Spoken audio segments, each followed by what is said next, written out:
Pagod ka na, Didong. Ang kahinaan mo ay ang kahinaan din ng iyong anting-anting. At hindi pa nagtatapos ang lahat dyan kasi meron pang aatake sa'yo. Hindi mo ko matatalo, Luciano. Kung natalo mo noon ng mga magulang ko, pues, hindi na ulit yun mangyayari.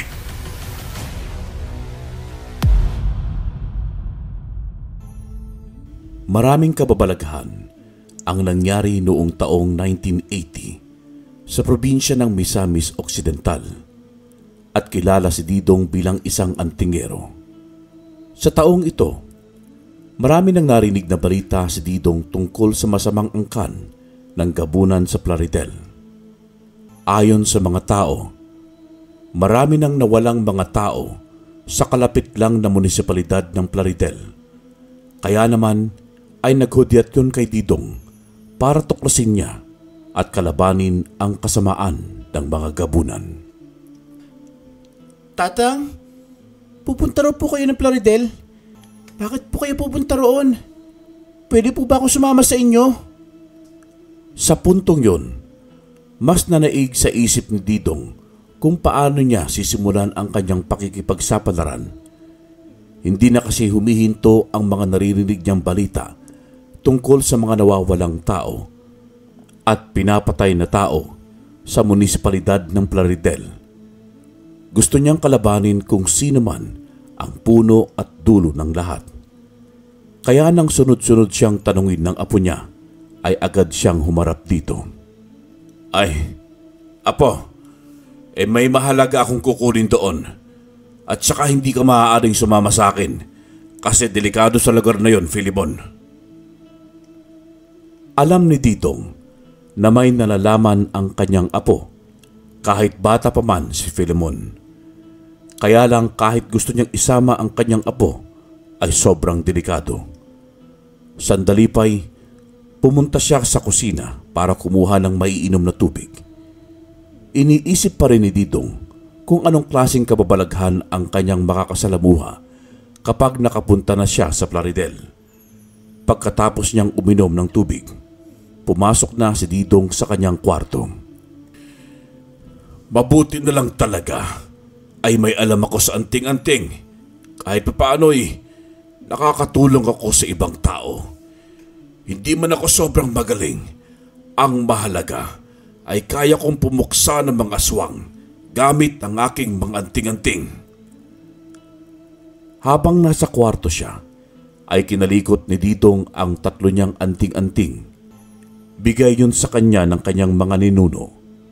Kaya sobrang nagpapasalamat si Didong. Noong unay, hindi pa sana niya tatanggapin ang mga ito dahil natatakot siya. Ngunit ang lolo niya ang dahilan para subukan niya. Kung hindi dahil sa kanyang lolo na sobrang galing, hindi siya naging isang antingero. Nag-impake na si Didong ng kanyang mga gamit para sa paglalakbay na kanyang gagawin. Sandali pa ang lumipas. Nang matapos niyang ilagay sa kanyang supot ang anting-anting, ay may narinig siyang sit-sit mula sa labas ng kanyang bintana. Ikaw na naman, kaibigang kapre. Isa sa kanyang anting-anting ang kayang makapagbigay sa kanya ng kakayahang makita ang iba't ibang elemento. Kaso lang, mas nakikita niya ang mga katulad ng kapre, duwende, diwata, tikbalang at aswang. Hindi sumagot sa kanya ang kaibigang kapre, bagkus nakatingin lang ito sa kanya na para bang binabantayan si Didong. Hindi na rin siya nagsalita dahil ayaw naman niyang makipag-usap ng matagal sa mga ito. Kaya dahan-dahan niyang sinarado ang kanyang bintana. Kinabukasan ay maagang nagising si Didong dahil sa ingay sa labas. Mabilis siyang lumabas ng kanyang kwarto. Dali-dali siyang lumabas ng buong bahay. Nang nasa labas na si Didong, ay bumungad sa kanya ang mga taong hindi maipinta sa mukha ang emosyon. Nangunot ang kanyang noo. Oh, ano bang nangyari't ganyan na lamang kayo kung umasal? May nangyari bang masama? Yun ang sunod-sunod niyang tanong na kahit umaga pa lamang ay naramdaman na agad ni Didong na may bumabalot na kasamaan sa kanilang barangay. Lumapit pa siya sa 5 tao na nasa kanyang bakuran. Paumanhin, Didong. Gusto lang naming ibalita sa'yo na sa kalapit nating barangay, may isang pamilyang bigla na lamang inatake ng mga aswang. Hindi matukoy kung ano talaga pero kinaumagahan lang, may nakakita sa buong pamilya na nasa labas ng bahay. Wala lang naman ang mga tiyan at nawawala ang ilang bahagi ng katawan. Baka matulungan ninyo po mga tao doon. Natatakot na rin kami na baka may dito sa ating lugar aatake ang mga aswang. Sa mga nalaman ni Didong ay wala siyang ibang naisip kung paano na lang kung makakaharap niya ang may kagagawan nun. Gusto niyang isipin na isa lamang armadong mga tao ang may gawa nun, pero tiyak si Didong na hindi. Malalim ang kanyang inisip bago siya makapagsalita. Pinakatitigan niya si Julio. Huwag kayong mag-alala. Bukas na bukas din ay tutungo ako sa Plaridel, kung saan doon daw nagsimula ang lahat. Gagawin ko ang lahat dito sa ating lugar. Walang mangyayaring masama. Makakaasa kayo sa akin. Ang gusto ko lang gawin ninyo ay ingatan ninyo ang inyong anak o buong pamilya. Magdasal kayo. Yun lang ang kanyang bilin sa mga tao. Alam niyang lalaganap yun sa kanilang barangay. Nagtingin na naman si Julio at ang kasamahan nito. Kita niya sa mga mata ng mga tao na kahit papaano'y nandyan si Didong para tumulong sa kanilang lahat. Lihim na napangiti si Didong. Alam niyang siya ang inaasahan ngayon ng kanyang mga kabarangay. Mismong siya, gusto niya ang payapang lugar kung saan isang araw ay wala silang mababalitaan na may nawawala o namamatay. Pupunta na kami sa aming mga tahanan, Didong. Makakaasa kang ibabalita namin sa iba ang mga sinabi mo. Sana magtagumpay ka sa iyong layunin. Bago umalis ang mga ito, ay nakipagkamay ang mga ito sa kanya. Nang malayo na ang bulto ng mga katawan ng mga tao, ay agad siyang pumasok ng bahay. Nadatnan niya ang kanyang asawa, 2 anak, at ang kanyang apo na nasa salas. Nagkakape na ang mga ito. Oh, ang agat ganyan na ang mga itsura ninyo. Ano bang pinag-aalala ninyo? Umupo rin siya sa salas at inilagay ang tasa ng kape sa maliit na lamesa. Ngunit isa-isang tumingin sa kanya ang mga ito. Didong, nag-aalala ako sa gagawin mo. Narinig namin ang lahat na pag-uusap tungkol sa nawala at maging sa plano mo. Ayaw ko na ulit nangyari noon. Batid mo naman kung ano nangyari sa aking mga magulang. Naramdaman ni Didong ang sobrang pag-aalala ng kanyang asawa. Mismong siya, nag-aalala rin siya sa kanyang sarili. Kaso lang, kung hindi niya gagawin ang makipagsapalaran, parang may kulang sa kanya. Naisip niya na ito na nga ang kanyang buhay, ang puksain ang mga kaaway ng liwanag. Gayunpaman, hindi madali ang lahat. Sa sinabi ng asawa ni Didong na ang kanyang mga magulang ay nakipagsapalaran din noon. 1 buwan na ang lumipas pero hindi na nakauwi ang mga ito. Kaso lang, nabalitaan na lamang nila na hati-hati na ang mga katawan ng kanyang mga magulang. Ang mga hawak nitong mga anting-anting ay bigla na ring nawala. Batid ko ang inyong pag-alala. Bagamat hindi ko maintindihan kung bakit hindi ako mapalagay. Hanggang may naririnig ako mga balitang may nawawala at namamatay. Alam kong hindi isang simpleng kaso ng patayan nito. Ako ang inaasahan ng mga kabarangay natin para sa payapa at masaya nating pamamalagi rito. Sobra kami nag-aalala sa iyo, asawa ko. Gayunpaman, mapipigilan ka ba namin kung yun talaga ang tinitibok ng puso mo? Ngunit ang pinagdarasal ko na lamang ay makabalik ka rito sa atin ng buhay. Napatitig naman si Didong sa kanyang apo na si Filemon. Tahimik lang ito At ganun na rin ang kanyang dalawang mga anak. Napabuntong hininga na lamang siya. Pinapangako ko sa inyo na babalik ako rito buhay. Babalik ako rito na may dalang pag-asa sa inyo at sa ating kabarangay. Hindi ko hayaang hindi ako magtatagumpay. Kinabukasan, nagpaalam na si Didong sa kanyang pamilya. Damang-dama niya ang takot at lungkot ng mga ito nang nasa labas na siya ng bahay. Lumingon siya sa mga ito habang nakatingin sa kanya. Nakita ni Didong na lumuluha ang kanyang asawa. Nakatingin sa kanya ang kanyang dalawang anak na malungkot ang mukha at ang kanyang apoy malakas ang iyak. Siya naman, hindi na rin napigilan ni Didong ang umiyak. Gagawin niya ito para sa kaligtasan ng lahat. Walang ibang antingero ang nabalitaan niya ang nagbakasakaling mapuksa ang kasamaan sa Plaridel. Kaya para sa kanya, isang malaking karangalan itong kanyang ginagawa. Babalik ako! Babalik akong magtatagumpay! Isang malakas na sigaw yun. Hindi na rin siya lumingon sa kanilang bahay at baka magdalawang isip pa siya. Nang makarating na si Didong sa Plaridel, alam niya na isang partikular na lugar lamang ang pinanggalingan ng kababalaghan ng mga nangyayari. Nalaman niya yon dahil sa mga taong parati nag-uusap tungkol sa munisipalidad ng Plaridel. Isang malaking nayon sa Plaridel ang pinanggalingan daw ng mga gabunan o yung mga aswang na kahit sa umaga ay umaatake.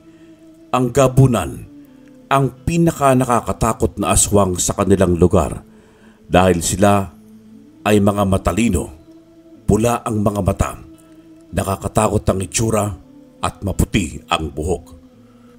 Habang nasa bukana na siya ng Luok kung saan ang pinagmulan daw ng mga gabunan, ay maraming tao ang nakatingin sa kanya.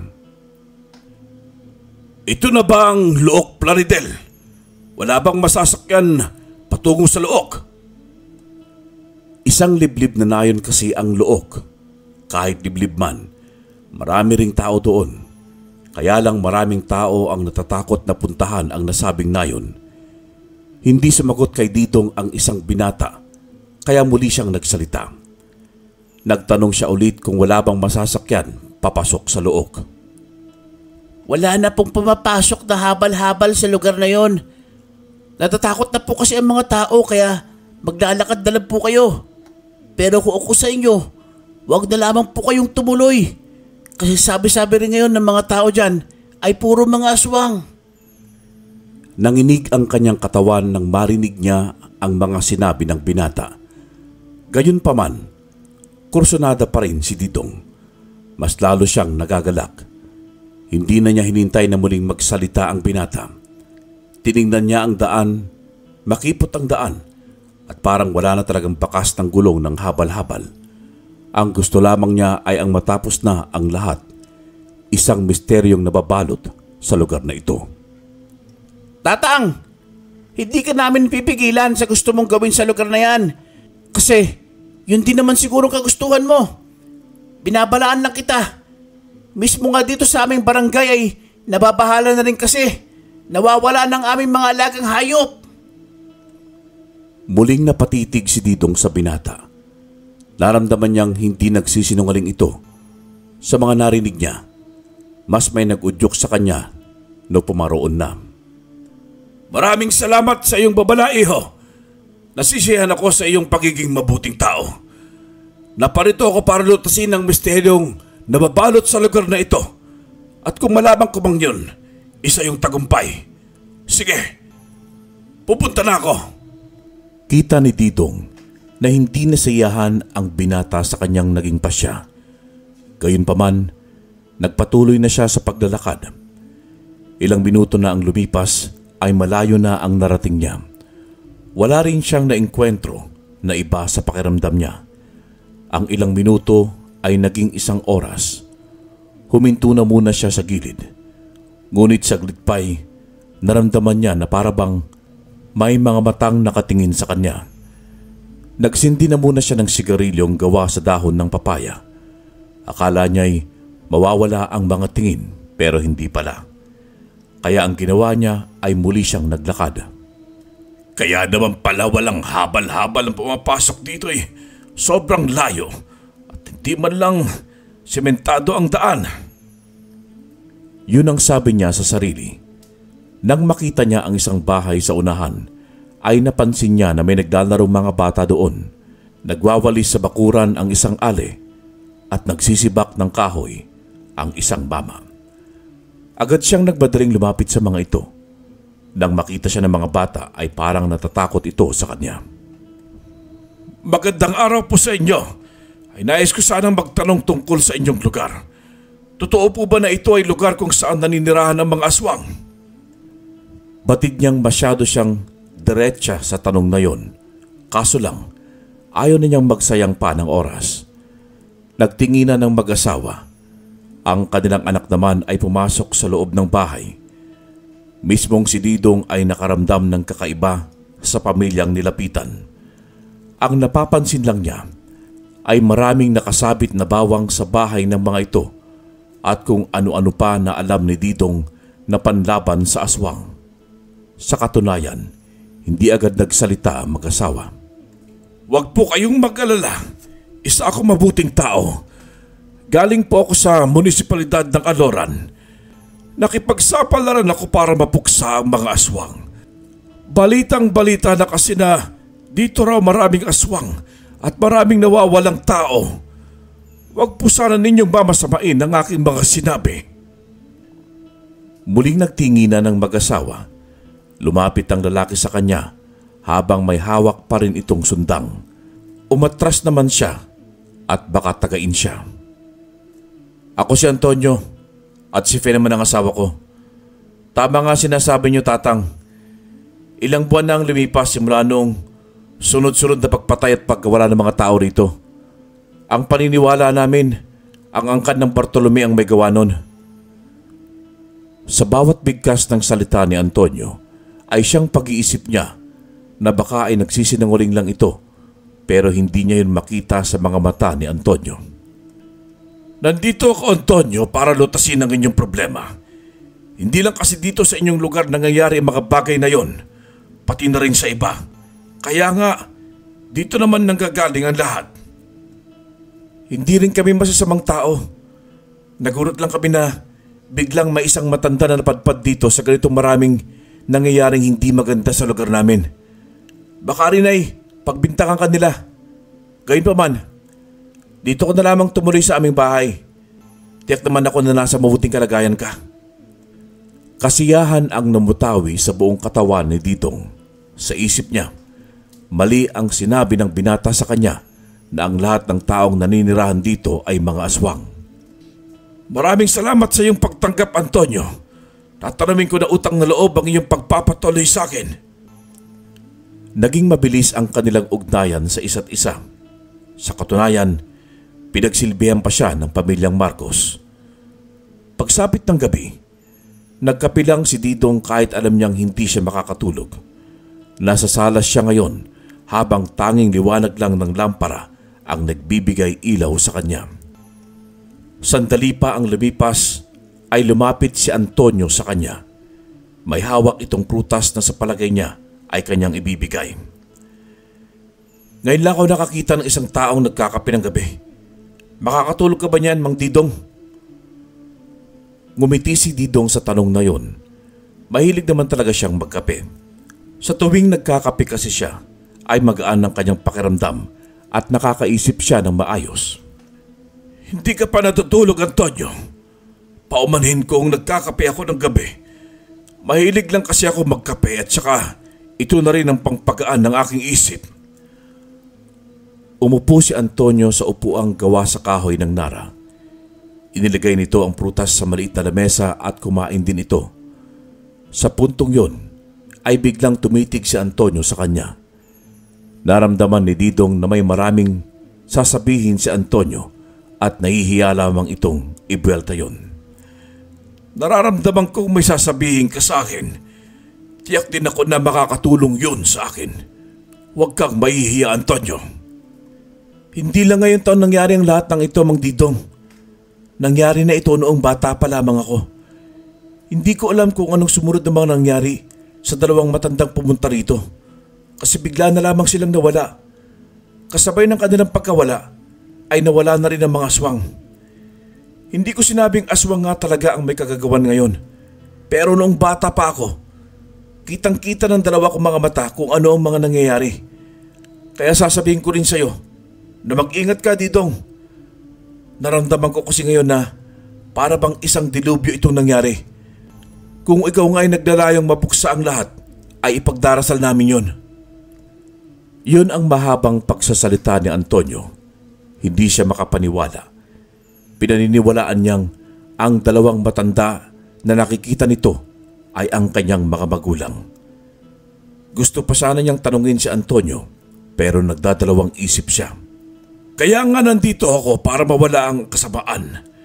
Ayoko magdulot pa ito ng malaking pinsala sa kalapit ng lugar ng Plaridel. Kung ang aswang ang may kagagawan ng lahat, sana'y mapuksa ko sila. Hindi agad umimik si Antonio. Naramdaman pa rin ni Didong na parang may gusto pang sabihin ito. Kaso lang ay nagpipigil lang ng sarili. Siya naman ay inubos na ang kanyang ininom na kape. Magpapaalam na siya para matulog na nang biglang magsalita uli si Antonio. Kung gusto mo talagang makatulong dito sa aming lugar o mismong sa inyo, ilalapit kita sa aming kapitan. Siya ang may alam sa lahat. Hanggang sa pagtulog ni Didong ay hindi nawala ang kanyang galak dahil sumunod sa kanyang plano ang lahat. Nagagalak na rin siyang matuklasan kung ano nga ba ang nakabalot na misteryo at kasamaan sa barangay na Luok. Nang ipikit niya ang kanyang mga mata, para bang may nakatingin sa kanyang mga mata. Hindi na lamang niya yun pinansin dahil antok na rin siya kahit nagkape siya. Kinabukasan ay nagising si Didong nang may kumatok sa kanyang kwarto. Nagmadali siyang bumangon. Nakaramdam na agad si Didong na may nangyaring masama. Si Antonio ang malakas na kumatok sa labas ng kwarto. Mabilis niyang inilagay sa kanyang bulsa ang 3 anting-anting. Nang makapagbihis na siya, ay agad siyang lumabas. Anong nangyari, Antonio? Bakit hindi ka mapalagay? Sunod-sunod ang kanyang mga tanong. Kitang-kita ni Didong ang natatakot na itsura ni Antonio nang masilayan niya ang mukha nito. Nasa likuran din ito ang asawa at 2 anak.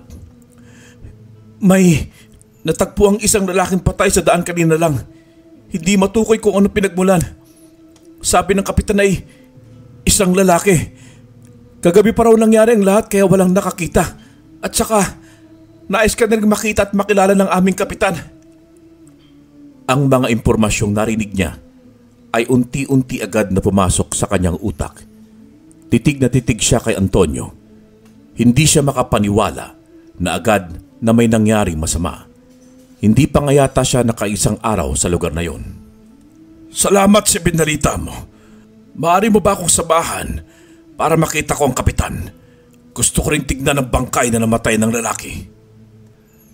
Nang masabi niya yon ay tumango si Antonio. Pinasunod na rin siya nito. Nang nasa barangay hall na sila, ay doon maraming tao ang tumingin sa kanya na para bang isa siyang masamang tao. Dito dinala ang bangkay ng lalaki. Sabi rin ng akin narinig kanina, hindi raw taga rito ang lalaki. Yun ang paliwanag ni Antonio na ikinagulo ng kanyang isipan. Marami siyang gustong malaman. Hindi siya sumagot kay Antonio dahil nakatingin lang siya sa mga tao na para bang hindi sanay na makakita ng isang dayo. Huwag mo na rin silang pansinin. Ganyan talaga mga tao dito sa amin. Bihira lang kasing may mapadpad dito sa kagaya mo. Saglit lang siyang tumingin kay Antonio. Nang lumapit si Antonio sa bangkay, ayon din ang kanyang ginawa. Pagkakita ni Didong sa bangkay, ay agad siyang napatakip ng kanyang bibig. Hindi ito ang una niyang kita ng isang bangkay, pero ito ang unang beses kung kailan makita siya ng isang bangkay na wala ng mata, basag na basag ang ilong, may punit sa anit, bali ang kamay at paa, at wala na ring lamang loob. Halos hindi na makilala ang bangkay. Mukhang bago ka lang dito, Manong, ha? Baka nagkamali ka rin ng lugar na pupuntahan. Hindi namin may bibigay sa iyo ang lugar na payapa dahil mismong kami ay unti-unting nawawalan ng tao. Maraming nangyayaring masasama ngayon. Sunod-sunod. Nagulat si Didong nang biglang may umakbay sa kanya, ang kapitan ng Barangay Luok. Nanigas ang buo niyang katawan at simpleng pinigilan ang pagkabigla. Ang mga sinabi ng kapitan ay parang hindi lamang isang simpleng pagsasalita. Para bang binabantaan siya nito. Naparito ako sa inyong lugar para tumulong sa paglutas ng misteryosong pagkamatay at pagkawala ng mga tao rito. Narinig ko ang mga kwentong yun dahil nagpasalin-salin ngayon. Natawa ng mahina si Kapitan Luciano. Inalis din ito ang nakasabit na kamay sa kanyang balikat. Sa puntong yun, naramdaman ni Didong na may kakaiba talaga sa kapitan. Sa bawat bigkas ng salita nito at ng galaw ay para bang maitinatago ito. Kitang-kita pa rin ni Didong ang mga kakaibang titig ng mga tao. Nagagalak ako, Mang Didong, na dumating ka rito sa aming lugar. Maraming salamat dahil ang layunin mo ay ang tulungan kami. Kasabay sa aming layunin na maging payapa ang lugar na ito. Sabay nating puksain ang sinumang may kagagawan ng lahat ng ito. Nagagalak din ako, Kapitan. Bagaman ay hindi pinapahalata ni Didong na nagulat siya sa alam ng kapitan ng kanyang pangalan. Matapos din ang kanyang pagsuri sa bangkay, ay umalis na siya kasama si Antonio. Sumapit na ang gabi, ay marami bumabagabag kay Didong. Isa na roon na may kinalaman ng kapitan sa mga kababalaghang nangyayari at nararamdaman niyang nagsisinungaling lang ito. Mismong si Antonio ay napagbintangan niyang nagsisinungaling. Gayunpaman, kailangan niyang mag-ingat sa bawat galaw at sasabihin. Kinabukasan din ay nagising si Didong dahil sa pag-uusap ni Antonio at ang asawa nito tungkol sa isang bata na natagpuan malapit sa ilog. Patay na ito at ang kalahati nitong bangkay lang ang nakita. Agad siyang bumangon para mas marinig pa niya ang balita. Huwag sana ninyong mamasamain. Bagkus narinig ko ang inyong usapan tungkol sa batang namatay. Yun nga sana ang babalita namin sa inyo, Mang Didong. May natagpuan na namang batang babae malapit sa ilog. Nakakaawa pa at kalahati lang ang katawan nito ang nandoon.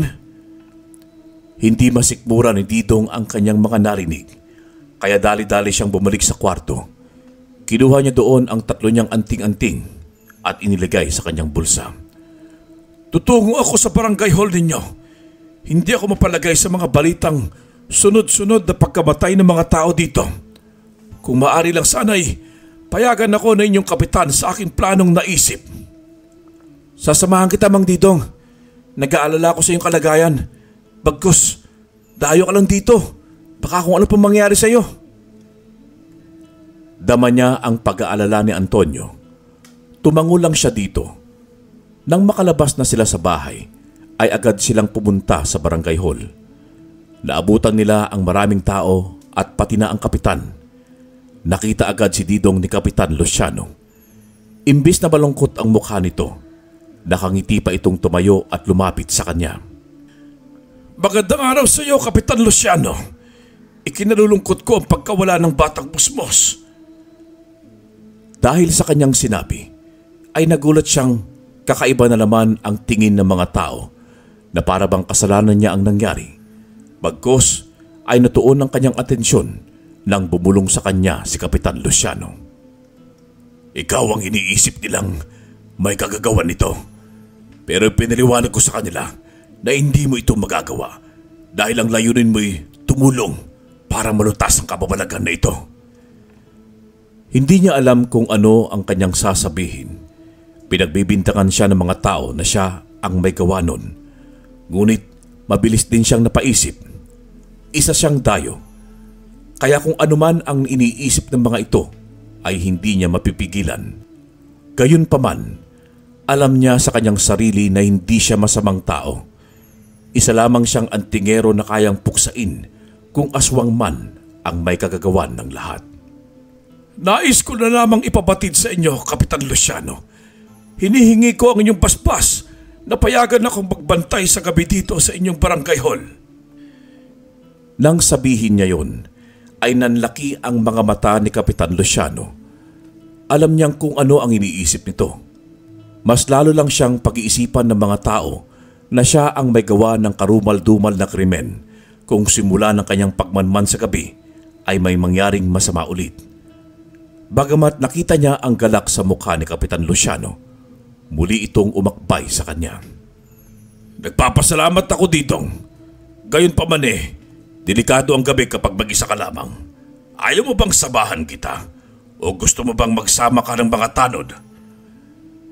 Napaisip si Didong, kung magsama siya ng kahit sino man sa mga ito, maaring makita ng mga ito ang kanyang pagiging antingero. Nagre-ritual din kasi siya tuwing gabi kapag tahimik na ang buong paligid. Mabuti na lang talaga na sa bahay ni Antonio, nagagawa niya yun ng mabuti kahit hindi naman siya masyadong maingay. Kaya kong gawin yon kung mag-isa lang ako. Pero hindi ko naman pinagbabawalan ang kung sino man nasasama sa akin. Mas mabuti na rin ang bagay na yon kaysa ako lang.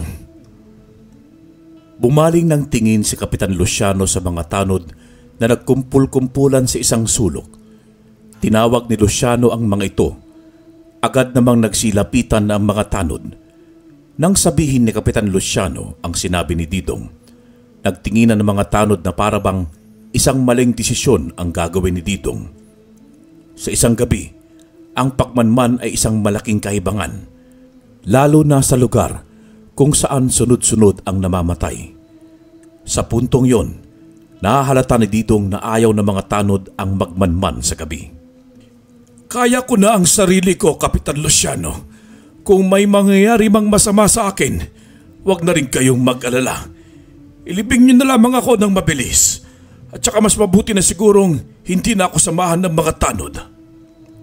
Kakaiba ang pagkadisgusto ni Kapitan Luciano sa kanyang naging desisyon. Hindi mawala sa kanyang isipan ang naging ekspresyon ng mukha nito. Ang mga tao rin sa barangay hall ay hindi nakatingin sa kanya na para bang may malaki siyang kasalanan. Kaya sobra na siyang kinabahan, ngunit alam naman ni Didong sa kanyang sarili na naghahanda siya. Dumaan ang isang araw na wala silang nabalitaan na may nawala o namatay sa lugar ng Luok. Bagamat naramdaman ni Didong na may nag-aabang sa kanyang isang panganib. Kaya bilang paghahanda ay mas naging alerto siya. Isang gabi ang lumipas na habang nasa labas siya ng barangay hall ay wala siyang nararamdamang kababalaghan, para bang isang simpleng gabi lang. Dumaan pa ang isang gabi. Sinabihan siya ni Kapitan Luciano na hindi muna siya magmamanman, kaso mas naging pursigido si Didong. Yun nga, sumapit ang hating gabi, habang nagkakapi siya at nasa loob ng barangay hall, ay bigla na lamang kumislap ang isa sa kanyang anting-anting. Sinuot niya ito sa leeg. Wala namang taong nakakita sa kanya. Naramdaman din niyang may parang 3 palis ng mata ang nakamanman sa kanyang bawat galaw. Huwag ninyo akong takutin! Hindi ako natatakot sa inyo! Malakas ang kanyang boses. Humigop na muna siya ng kanyang kape. Pagkatapos ay lumabas siya ng barangay hall. Mas lalong naramdaman niyang may nakatingin sa kanya. Kumislap palalo ang isa sa kanyang anting-anting. 3 ang anting-anting ni Didong.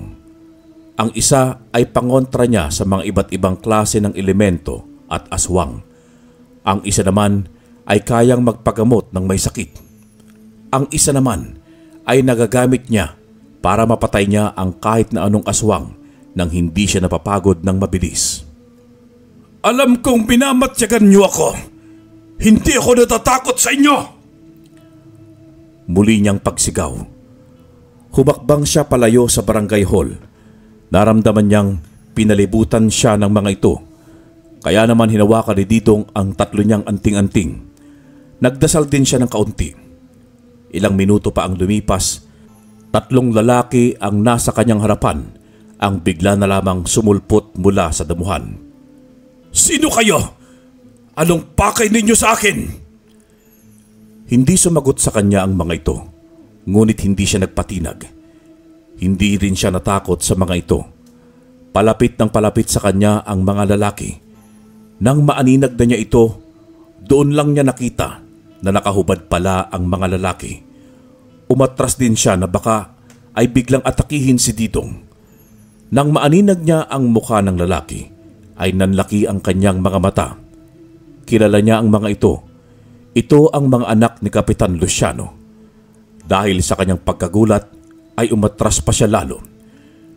Bakit kayo nandito sa ganitong oras? Hindi ba kayo pagagalitan ng inyong ama? Hindi sumagot kay Didong ang tatlo. Bagkus, ngumisilang ang mga ito. Sandali pa'y biglang nag-iba ang anyo ng mga ito. Naging aswang na gabunan ng tatlo. Napahigpit ang kanyang kapit sa tatlong anting-anting. Inihanda ni Didong ang kanyang sarili. Nakita niyang aatake na ang nasa unahan. Walang pasabi ay bigla itong mabilis na tumakbo palapit sa kanya. Kaya mabilis din niyang tinaas ang kanyang anting-anting. Huminto ang unang lalaking umaatake sa kanya. Hindi niyo ako masasaktan! Isa akong antingero at kaya ko kayong puksain! Isang mabagsik na sigaw ang kanyang ibiniwelta sa tatlo. Pinalibutan siya ng mga ito. Naglalaway ang mga gabunan na parabang sabik na sabik ang mga itong kainin siya. Pero nagkakamali ang mga ito dahil hindi lang siya isang ordinaryong tao. Aatake na sana ulit ang tatlo nang mabilis niyang kinuha ang pistola na nasa kanyang tagiliran. Habang nakataas ang kanyang anting-anting para hindi siya malapitan o masaktan man lang ng mga ito, ay pinaputok niya ang baril. Isa-isa niyang pinagbabaril ang tatlong gabunan. Hindi ninyo ako mabibiktima. At ngayon, kailangan ko ang inyong mga katawan. Alam ko na kung sino ang may kagagawan ng kababalaghan sa lugar na ito. Isa yung singhal. Walang magawa ang tatlong gabunan na lalapa sana sa kanya. Hindi man lang napawisan si Didong at napatay niya agad ang mga ito. Habang nakahandusay ang mga katawan nito sa lupa, ay nilapitan niya ang mga ito. Mali kayo ng kinalaban, mga iho. Isa akong antingero at may kapangyarihan ng mga ito para protektahan ako. At ngayon, salamat sa inyo dahil mabilis ko lang nalaman kung sino ang may pakana ng lahat. Hindi ko lubos maisip na mga anak lang pala ni Kapitan Luciano ang may gawa ng mga ito. At tiyak akong isa kayong pamilya ng aswang. Habang nilagay niya sa damuhan ang mga bangkay ng mga anak ni Kapitan Luciano, iniisip niya kaagad na ilihim na alam na niya kung sino ang may pakana ng lahat. Ang plano niya ay pupuksain niya agad ang buong pamilya ni Kapitan Luciano. Gayunpaman, nang masigurado niyang natabunan niya na ng maayos ang mga bangkay, ay bumalik siya sa barangay hall na masayang masaya. Akala ni Didong na mahihirapan siya sa layunin niyang puksain ang may kagagawan ng kababalaghan, ay hindi pala. Kaya pasimple lang siyang natulog sa barangay hall. Kinabukasan, nagising si Didong dahil sa tapik ni Antonio sa kanya. Naparito ka, Antonio. Sobrang aga mo yatang pumunta dito. Ngunit hindi man lang ngumiti si Antonio sa kanya. Para bang may bumabagabag sa buong katawan nito. Tumayo na siya at inayos ang kanyang sarili. May nagmanman sa amin kagabi, Mang Didong. 3 mga mata ang nakita ko sa labas ng aming bahay. Kaya natatakot ako na baka may nasagupa kang mga aswang. Wala ka bang nasagupa kagabi? Ang mga sinasabi ni Antonio ay para bang isang pain. Kaya kinatitigan niya si Antonio. Naghihinala siyang nagsisinungaling ito sa kanya at ang tinutukoy niyang 3 pares na mga mata ay ang mga gabunan niyang napatay. Hindi niya kailangang sabihin ng bagay na yun. Wala akong nakasagupa kagabi. Walang nagparamdam kahit mag-isa lang ako rito. Kung iniisip mong isa ako sa mga aswang, ay hindi yun totoo, Antonio. Maiba ako. Nasaan pala si Kapitan Luciano? Hindi siya bumisita sa akin ng 2 araw. May sasabihin pa sana ako sa kanyang mahalagang bagay. Nanlaki ang mga mata ni Antonio nang sabihin niya yon. Naramdaman niyang alam na ni Antonio na nagsisinungaling lang siya, sapagkat sa bawat dididong sa kanya na mapag-usisa, sandali pa'y tinalikuran niya ito, nagtimpla siya ng kape. Hindi ko kayang magsinungaling sa taong nagpatuloy sa akin ng ilang araw. Oo, Antonio, may nasagupa akong 3 gabunan kagabi. Hindi ko sila makilala dahil kakaiba na ang kanilang mga anyo.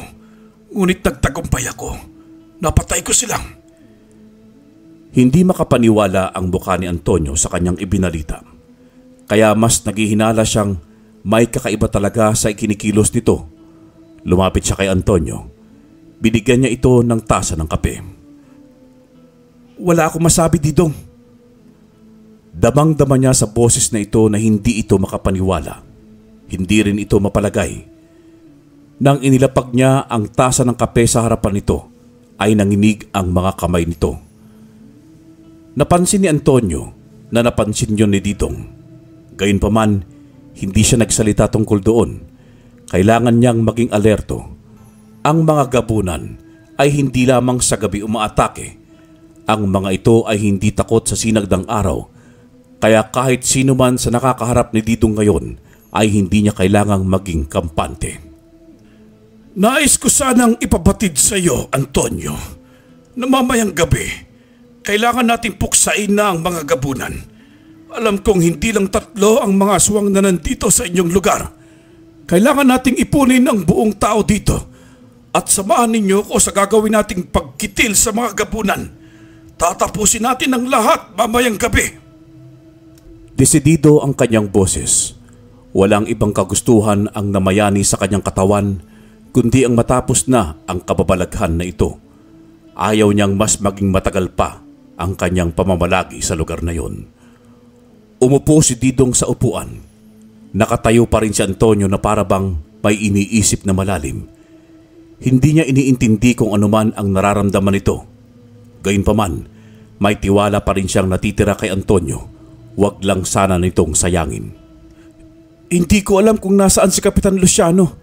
Sabi nila may ginawa raw itong importante sa munisipyo. Pero sasabihin ko sa mga tao na kailangan mo silang makausap dito sa barangay hall para sa gagawin mong plano mamayang gabi. Dahil sa sinabi ni Antonio ay napangiti siya. Bago umalis si Antonio ay inubos muna nito ang kape. Sandali pa ay mag-isa na naman itong si Didong. Tumayo siya. Pumunta siya sa damuhan na malapit lang sa barangay hall kung saan niya inilibing ng mababaw ang bangkay ng 3 gabunan. Hanggang ngayon ay hindi pa rin ako makapaniwala na nasa pamilya lang pala ni Kapitan Luciano ang aswang na gumagambala sa lugar na ito. Talaga namang nakakatakot ang bagay na yun. Mabuti na lang talaga nakilala ko kayong 3. At ngayon, sasabihin ko sa inyong katapusan na ng inyong paghahari dito sa mundo. Matatapos na ang inyong kaligayahan. Sa mga sinabi niyang yon, mas nagagalak siyang makita ang iba pang gabunan sa pamilya ni Kapitan Luciano. Habang nakatingin pa rin siya sa pinaglibingan ng 3 bangkay, ay napaisip siya ng malalim. Biglang hindi na siya binisita ni Kapitan Luciano. Natitiyak niyang alam na nito ang ginawa niya sa 3 anak nito, o baka hinahanap talaga ni Kapitan Luciano ang mga anak nito. Napangiti na lamang siya, ngunit bigla siyang nakaramdam na parang may nakatingin sa kanya mula sa malayo. Tinignan niya ang bahaging yon. Sa kanyang pagtitig ay hindi niya masyadong maaninag ang tao, pero inisip niyang si Kapitan Luciano yon. Hindi pa rin nawaglit ang kanyang pagtitig sa direksyon na yon. Ilang minuto lang ang lumipas ay nagsidatingan na ang mga tao. Agad niyang nilisanan ang lugar na yon. Pagbalik niya sa barangay hall ay nakatingin lang sa kanya ang mga ito. Hindi niya babasa kung ano ang ekspresyon ng mga mukha ng lahat. Gayunpaman, ngumiti siya. Magandang araw sa inyong lahat. Dahil wala ang inyong kapitan ngayon, ay ako na lamang ang magsasabi sa inyo na mamayang gabi ay magtipon-tipon tayo para kalabanin na natin ang mga masasamang aswang. Alam kong nakakagulat ang mga bagay na ito, pero kailangan na nating mapuksa ang lahat. May 3 akong napatay na lalaki kagabi. Mabuti na lamang ay hindi pa gaanong magaling ang mga yon. Kaso lang, naramdaman ko na sila ay muling aatake. Hindi ko rin alam kung kailan. Pero mamayang gabi, nararamdaman kong aatakihin nila ako. Dahil sa kanyang mga sinabi, ay nagtinginan ng mga tao. Nagbulong-bulungan ng mga ito. Ang kaninang tahimik, ngayon ay biglang naging maingay. Nang biglang may nagtaas ng kamay at biglang huminto ang ingay. Nais ko lamang ipabatid ang aking saloobin. Payag akong pupunta kami rito mamayang gabi. Naisip ko rin na masyado na itong ginambala na kung sino mga aswang ang may kakayahang gawin ito sa atin. Ngumiti si Didong sa pahayag ng isang lalaki. Nagsitanguan naman ang mga tao. Noon din ay alam ni Didong na nakuha na niya ang loob ng mga tao. Kaagad niyang ipinabatid kung anong oras ang gagawin nilang pagpuksa sa kung sino man ang kanilang pupuksain. Pumunta kayong lahat dito ng alas 8 ng gabi. Ihahanda natin ang lahat na kailangan nating dalhin. Maaari rin kayong magdala ng itak, sundang, katana o kahit bawang, asin at kung ano-ano pang pinapaniwalaan niyong makakapagtaboy na mga aswang. Matapos din niyang ipahayag ang lahat ng kailangan niyang ibalita sa lahat, ay nagsiuwian na ang mga ito. Sa pagkakataon na siya na lamang at si Antonio na ang natitira sa barangay hall, ay bigla itong nagsalita. Noon pa man, ay hindi ko naisip na mangyayaring may taong ganito ang layunin. Salamat talaga, Mang Didong, kasi dumating ka rito sa aming lugar. Sa katunayan, walang ginagawang maganda ang aming kapitan. Parati na lamang siyang nawawala. Pero babalik lang din naman kapag may nangyaring masama. Kaya bilang ganti, ay ipagkakalob ko ang aking basbas para sumama sa iyo mamayang gabi. Maasahan mo ang aking kagitingan, Mang Didong. Napangiti si Mang Didong nang marinig ang sinabi nito. Kaya nagsalita rin si Mang Didong. Wala akong ibang hangarin, Antonio, kundi ang magkaroon tayo ng lugar na payapa at kasiyahan lamang ang mamayani sa atin. Katulad ng ating mga ninuno, ipinaglaban nila ang kanilang kalayaan sa kasamaan. Namatay silang may paninindigan at kinikilala dahil sa kanilang kagitingan. Naway sa ating pagpuksa sa mga aswang mamayang gabi ay magtagumpay tayo. Nang siya na lamang ang nasa barangay hall, ay hinanda na niya ang kanyang sarili. Sumapit na ang gabi at naghihintay na lamang siyang dumating ang mga tao. Sinuot na rin niya ang kanyang mga anting-anting. Handa na rin si Didong na sabihin sa lahat na isa siyang antingero at layunin niya ang patayin ng mga aswang sa kahit na anong lugar. Panginoon, ikaw na po ang bahala sa amin ngayon. Gabayan mo po ako sa aking layunin. Wala akong ibang hinihiling kundi ang inyong basbas na ako ay magtagumpay. Yun ang kanyang naging dasal. Habang hinihintay na lamang ang pagdating ng mga tao, ay naisipan niyang magkape na muna siya. Ngunit lumipas pa ang ilang oras ay wala ni isa man lang ang dumating. Maayos naman ang pag-uusap kanina. Malinaw ko namang sinabi ko anong oras. Nasa loob pa rin siya ng barangay hall. Pabaling-baling din ang kanyang paningin sa labas dahil biglang kumislap ang kanyang anting-anting. Bigla ring lumakas ang hangin. Naramdaman din ni Didong na may maraming mata ang nakatingin sa kanya mula sa iba't ibang bahagi ng kadiliman. Hawak ni Didong ang 3 niyang anting-anting. Kakaiba ang kanyang naramdaman sa mga oras na yon. Lumabas siya sa barangay hall at sa kanyang paglabas ay siya ding pagpapakita ni Kapitan Luciano. Nakangiti ito sa kanya. Inihanda ni Didong ang kanyang sarili. Masyado ng gabi at hindi ka sinipot ng mga tao dito sa Look. Siguro ay nagtataka ka na kung bakit hanggang ngayon ay hindi pa rin sila sumipot. Nangunot ang noo ni Didong. Hindi niya alam kung ano ang nangyayari. Baka'y may ginawa na namang masama si Kapitan Luciano sa mga tao. Anong ibig mong sabihin? Tunay na naguguluhan siya. Ngunit nakakalokong ngumiti lang sa kanya si Kapitan Luciano. Humakbang ito papalapit sa kanya. Siya naman ay umatras at hinawakan ang isang anting-anting. Isang pagkakamali ang pagbigay mo ng pakingialam dito sa aming lugar, Didong. Hindi ito isang simpleng lugar lang na kaya mong lutasin ang anumang kasamaang nababalot dito dahil ang lugar namin ay amin na talagang lungga. Mas lalo nang nangunot ang noo ni Didong. Sandali pa ay biglang umatake sa Kapitan Luciano sa kanya, kaya agad niyang itinaas ang kanyang anting-anting. Biglang nahagis si Kapitan Luciano sa malayo. Nasaktan ni Didong ito ng malakas. Kung mali man ako, mali ka rin ang kinakalaban, Kapitan Luciano. Matagal ko nang alam na ikaw ay isang gabunan. Gayunpaman, nanahimik lang ako kasi gusto ko pang malaman kung ano ang kaya mong gawin. Kaya nga lang, mas pinadali mo ang iyong kamatayan. Mula sa pagkadapa ni Kapitan Luciano ay siyang pagbangon nito agad. Nag-iba na ang anyo nito. Nakakatakot. Maputi ang buhok, matutulis na mga kuko, at mas tubangkad pa ito kaysa kay Didong.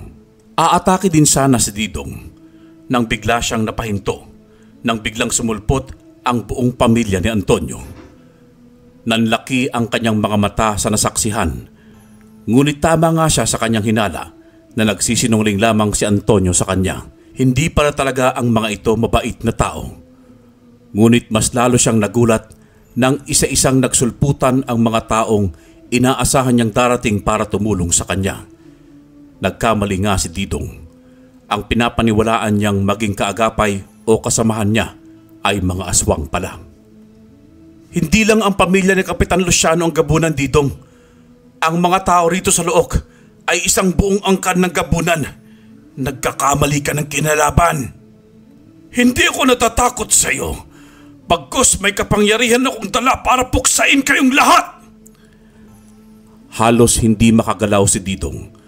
Totoong natakot na siya sa mga sandaling yon. Kahit pa may 3 siyang anting-anting, kung sabay-sabay ang mga itong aatake sa kanya, ay wala siyang kalaban-laban dahil kapag napagod naman siya, nakadepende naman sa kanya ang anting-anting. Napaatras siya ng kaunti. Ang lahat na gabunang na nasa kanyang harapan ay nagpalit na ng anyo. Inihanda ni Didong ang kanyang sarili. Sinabihan niya ang kanyang sarili na kahit anuman ang mangyari ay lalaban siya sa huli. Alam niyang magtatagumpay siya sa laban na ito. Hanggang dito na lamang ang buhay mo, Didong! Kasabay ng pagbigkas ni Antonio ay ang mabilis nitong pagtakbo papunta sa kanya. Bagamat itinaas niya sa ere ang anting-anting, itinutok din niya kay Antonio ang baril niya para mapaputukan niya ito. Yun nga ay nabaril niya at ito'y humandusay sa lupa. Sandali pa'y umatake na ang asawa nito at mga anak. Isa-isa niyang binaril ang mga ito. Walang nagawa ang buong pamilya ni Antonio. Patay na ang mga ito. Nang tignan niya ang ilang gabunan sa harapan, ay galit ang mga ito. Sa isip niya, kung hindi niya gagawin ang lahat na makakaya niya, ay siya rin ang matatalo. Kung paanong biglang nagsabay-sabay ang mga gabunan na umatake sa kanya, malayo pa man ang mga ito, ay inihanda na ulit niya ang kanyang sarili. Patayin niyo ang pakialamerong yan! Huwag niyong hayaan na siya maghahari dito sa ating lugar! Hindi siya natakot sa sigaw na yon ni Kapitan Luciano. Bagkus, isa-isa niyang binaril ang mga gabunan. Marami siyang napatay gamit ang 2 niyang pistola. Ngunit lumipas na ang ilang minuto ay hindi pa rin nauubos ang mga gabunan. Malapit na ring maubos ang bala niyang dala. Nang lumipas pa ang ilang minuto ay wala na talagang bala. Mabilis siyang tumakbo papasok sa barangay hall. Kinuha niya ang kanyang matulis at mahabang sundang. Katapusan mo na, Didong! Kung iniisip mo mapapatay kami, hindi mo yun magagawa dahil marami kami dito! Hindi na muna siya lumabas ng barangay hall. Bagamat kumakalampag sa bawat pader ang mga gabunan, gipit na siya sa loob ng barangay hall. Napapagod na rin siya. Nagkamali nga siya ng pinuntahang lugar. Ang Barangay Luok ay isang lugar ng mga gabunan. Buong angkan ang naninirahan. Nang makabawi siya, ay hinigpitan niya ang kanyang pagkapit sa mahabang sundang. Agad niyang sinalubong ang 3 gabunan na nakapasok na sa barangay hall. Isa yung malakas na sigaw habang umaatake rin siya. Sinaksak, tinaga at tinagpas niya ang mga katawan nito. Walang hinto si Didong nang hindi na huminto sa pag-atake ang mga gabunan. Sa ilang oras na nakipagbakbakan siya, ay sobrang pagod na siya. Hindi man siya nasasaktan ng mga gabunan noong una, pero noong humina siya ay yun na rin ang biglang nasaktan na siya. Dumugo na rin ang kanyang ilong, may sugat na siya sa pisngi, sa braso at sa paa. Marami na siyang napatay, ngunit hindi pa rin naubos ang mga gabunan. Ang ipinagtataka niya ay kung bakit hindi pa umatake sa kanya si Kapitan Luciano hanggang sa natumba siya. Ang 5 gabunan na umaatake sa kanya ay mabilis niyang hinampas ng kanyang sundang. Pagod ka na, Didong. Ang kahinaan mo ay ang kahinaan din ng iyong anting-anting. At hindi pa nagtatapos ang lahat dyan kasi meron pang aatake sa'yo. Hindi mo ko matatalo, Luciano. Kung natalo mo noon ng mga magulang ko, pues, hindi na ulit yun mangyayari. Nanlaki ang mga mata ni Kapitan Luciano nang sabihin niya yon, pero ngumisilang din ulit ito.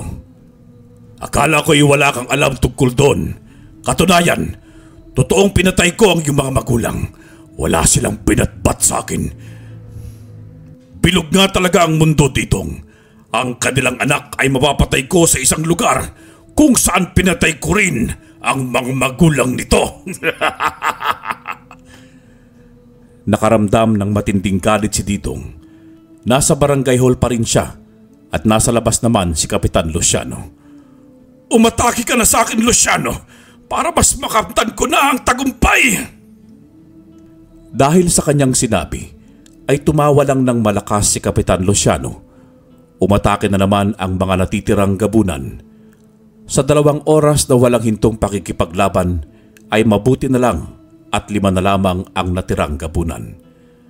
Kahit pagod at nasasaktan na siya, ay walang hinto ang kanyang pag-atake sa 5 gabunan. Puno na rin siya ng dugo. Sinaksak niya ang isa, pinutulan niya ng ulo ang malaking gabunan at ang 3 ay hinati niya ang mga katawan. Hanggang sa si Luciano na lamang ang natitira. Tayong 2 na lamang ang natitira ngayon, Luciano. Isa laban sa isa. Tiyak ako na ang hahalakhak sa huli. Kasiyahan din ang kanyang naramdaman sa mga oras na yun dahil malapit nang sasapit ang bukang liwayway. Lumabas si Didong sa barangay hall. Nakakalokong ngumiti si Luciano habang inabangan siya nito sa entrada ng barangay hall. Kasabay ng kanyang pagsigaw ay ang kanyang pag-atake sa natitirang gabunan. Habang tumatakbo siya, ay inalis niya sa leeg ang isang anting-anting. Tumakbo ng mabilis si Luciano sa kanya. Babangis ito at naglalaway. Galak na galak itong patayin si Didong. Hinigpitan palalo ni Didong ang hawak na anting-anting. Sandali pa ay biglang lumipad si Luciano sa ere para umatake sa kanya. Ang kaso lang, mabilis niyang inihagis ang kanyang anting-anting sa direksyon nito sa ere. Ang anting-anting ko ay kayang pumatay ng kahit na anong klaseng aswang, Luciano. At isa ka na roon. Ikaw ang mawawala ngayon. Nang nasa katawan ni Luciano ang kanyang anting-anting, ay bigla ring nahulog si Luciano sa lupa. Mabilis niya itong nilapitan. Hindi na siya nagpatumpik-tumpik pa. Sinaksak niya ang dibdib nito. Ang kasamaan ay kailanman hindi mananaig sa mundong katulad nito. Kayo ay nababagay lamang sa impyerno. Yun ang kanyang sigaw. Binunot niya ang sundang.